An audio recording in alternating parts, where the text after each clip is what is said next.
Hola, ¿qué tal? Paz y bien, ¿cómo están ustedes? De nuevo compartiendo esto de contar historias. Y estamos con Lisandro, ¿cómo estás? ¿Qué tal, Rubén? Muy bien. Contar historias, el storytelling decíamos, y el storytelling como herramienta de transformación. ¿Cómo sería esto?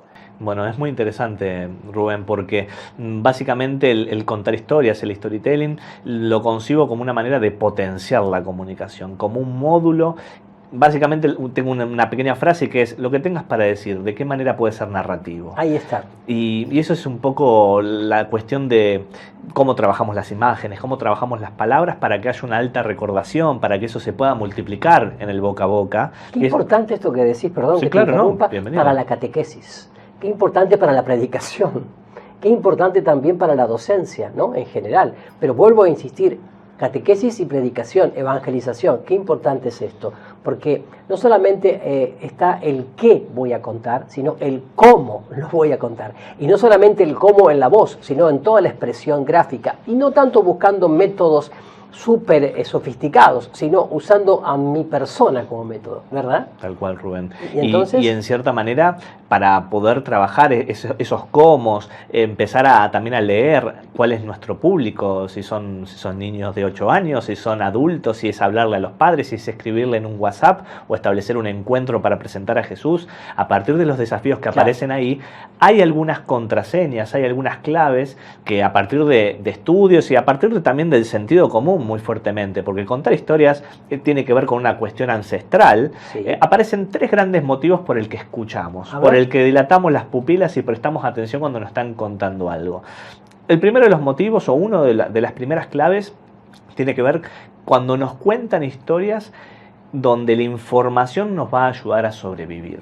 Esto es interesante. Punto muy importante, después voy a poner los ejemplos. El segundo, sí, querías decir. Sí. No, me acuerdo de una película que invadían el mundo y entonces informaban cómo no morir. Bueno, sí. Va muy de la mano con la, voy a aprovechar, cuando contamos historias, la gente dilata pupilas y advertimos amenazas. Claro. Como mencionaste, las famosas campañas del miedo en la comunicación política es un gran ejemplo. Y hay una tercera instancia, un tercer motivo, que es cuando es una comunicación o una historia que inspira. Una historia que inspira tiene que ver con estas famosas charlas motivacionales que son tan famosas, que no es otra cosa que inspirar, que llenarse los pulmones de aire y salir de la cueva, salir del territorio conocido. Así y empezar a explorar. Muy lindo, sería primero para adquirir conocimientos que permitan sobrevivir. Por ejemplo, bueno, las campañas, dice señor, no use el agua contaminada, por ejemplo, qué sé yo, ¿no? Sí, o tiene que en la cuestión más primigenia, tengo que aprender a matar al oso, tengo que aprender a sacarle la piel y tengo que transmitírselo al menor del clan.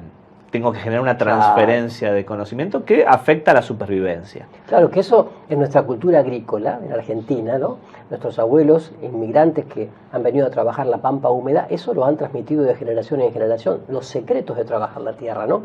Y también decía para inspirarnos, esto es muy importante. Hoy que hay un aburrimiento, un tedio, un cansancio generacional del posmodernismo, ¿cómo hacemos para inspirar a la gente, adultos, jóvenes, niños, que dicen que están todos cansados, que están, como se dice también, inflamados de imágenes, que ya están abarrotados de palabras, ¿no? ¿Cómo inspirar? Y lo tercero decías, para advertirnos de amenazas. ¿Podrías poner algún ejemplo de esto de inspirar, por ejemplo, de algunas de ellas? Sí, de la inspiración aparece muy presentemente el testimonio personal.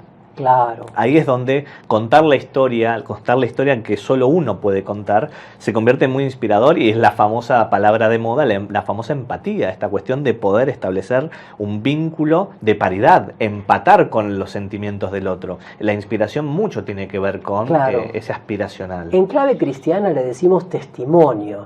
Los hermanos cristianos no católicos por ahí exageran demasiado con el testimonio, porque dicen, yo estaba tirado en la cuneta del barro, de la droga, del alcoholismo, y el Señor me rescató. Yo siempre le digo, no hace falta tanto dramatismo. También podías haber sido un perezoso, un flojo que no te levantabas, y después de haberte encontrado con el Señor, ahora sos servicial y dirigente. Siempre aclaro eso, porque si no hay gente que me dice, a mí el Señor conmigo no hizo nada. No, sí, conmigo hizo pequeñas cosas, ¿no?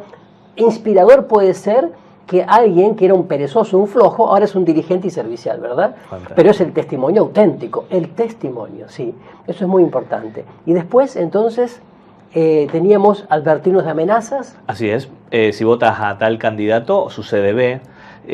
Si hay una pandemia que no está confirmada, las famosas fake news, las noticias falsas, también, en donde no interesa realmente si es verdad o mentira, sino que interesa que sea fácil de creer. Esto es algo que se está utilizando muchísimo a diferentes niveles y que tiene que ver con este principio universal que es nosotros prestamos nuestra atención, que esta es la gran clave en un mundo posmoderno donde la fragmentación de atención es muy fuerte, prestamos atención, nos quedamos pegados cuando hay una advertencia, una amenaza. Miramos el pronóstico para ver si llueve, vemos cómo está el tránsito y todas las narrativas que tienen que ver con eso generan una alta pregnancia en el otro. A mí me llama la atención, Lisandro, de que la gente está atada en la radio al pronóstico, si mañana va a llover o no, ¿no es cierto? Capaz que hay un solazo bárbaro. Y también en el tema del horóscopo, ahí viste lo que me dijo el horóscopo, le cree todo, como le cree también lo que dice el envase de la arveja o de la leche, pero muchas veces cuando tiene que leer el Evangelio, la palabra de Dios, no le cree.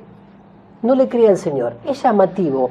O sea, el mundo de hoy le cree a cualquier cosa, pero no le cree a Dios, no le cree a Jesús.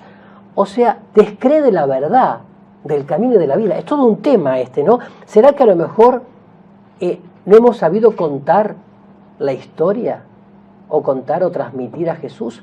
¿O hay un cansancio? También lo digo claramente, es muchísima gente que ha pasado por colegios católicos y que no ha recibido una experiencia de vida, sino que ha recibido un culmen de cosas así, digamos, intelectuales o racionales, pero que no tiene una experiencia y ha provocado un cansancio. En este caso, el storytelling, esto de contar historia, no se trata de elocuencia, ¿no? No se trata de, por ejemplo, hacer un curso de locutor o de oratoria. O de oratoria, porque mucha gente cree que se trata de técnica, se trata de abrir el corazón. Decir, este soy yo, este era yo, el Señor pasó por mi vida y ahora este soy. Y a partir de lo que soy, yo te propongo esto, ¿no? Eso sería un poco el storytelling. Tal cual, y es en cierta manera, antes de comenzar a hablar, construir un espacio de comunicación, construir cómo se arma esa comunión previa, cuál es el espacio por fuera de lo cotidiano. Cuando a uno le cuentan una historia sucede algo fantástico. En ese lapso de tiempo, si está bien contada, uno cree. Claro, vos sabés que credulidad. Un médico argentino muy famoso, doctor López Rossetti, dijo que la soberbia no ayuda a la comunicación y dijo que hay 3 cosas para aniquilarla.